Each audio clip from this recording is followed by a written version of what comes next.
Bonjour Geoffroy Bec-de-Lièvre. Bonjour Bertrand. Vous êtes le fondateur et le président de Marco et Vasco. Est-ce qu'il y a encore des gens qui vous appellent Planète VO?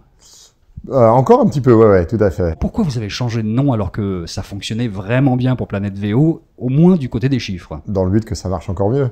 Non, mais on avait un petit déficit de notoriété et puis il y avait deux raisons. Il y avait une raison technique en fait. C'est qu'il y avait un autre site qui s'appelait Planète VO, qui se prononçait Planète VO comme si on l'écrivait avec la lettre V et la lettre O. Ah oui, c'est La gênant. prononciation est la même, sauf que ça voulait dire Planète Véhicule d'occasion. Comment est-ce qu'on arrive à gérer 48% de croissance dans un marché qui est un petit peu moribond en ce moment? Alors, il y a plusieurs secrets, bien sûr, il n'y a pas qu'un seul levier. Le premier, c'est qu'on a décidé dès le début d'avoir un site web par pays, qui est quelque chose qui nous a permis d'optimiser le référencement sur Internet. 100% des clients nous viennent du online aujourd'hui, donc ça, c'était quelque chose qui est très important. Combien de pays? Aujourd'hui, une cinquantaine de destinations, même un petit peu plus. La deuxième chose, c'est que derrière un site pays spécialisé, on a des vendeurs, des conseillers voyages qui sont des spécialistes et des experts de la destination.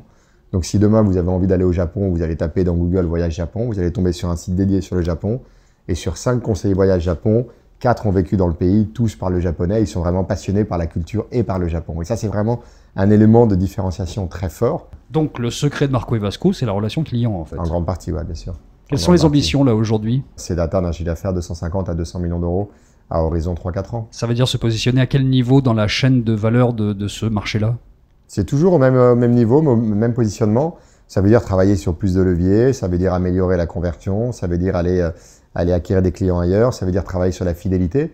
Mais c'est pas changer de métier. On a la taille on a la chance d'être sur un marché qui est assez profond, qui est très large quand même. On est sur un marché de plusieurs milliards.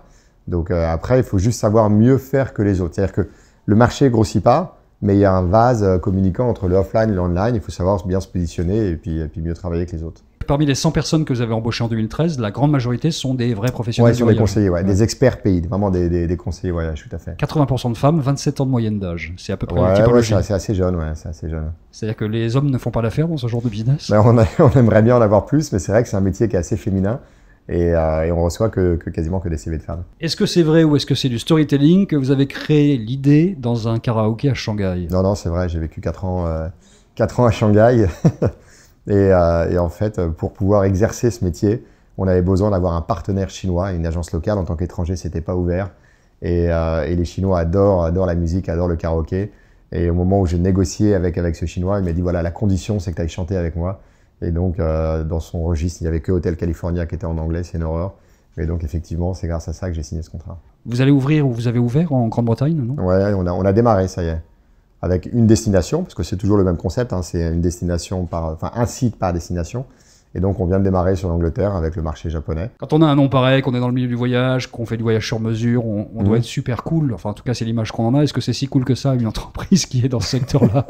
Ouais, je pense que nous, c'est voyage et techno, donc c'est globalement assez cool. Oui, on n'est pas, ça dépend ce qu'on appelle cool derrière, quoi. On est des professionnels, on suit de très près les indicateurs, etc.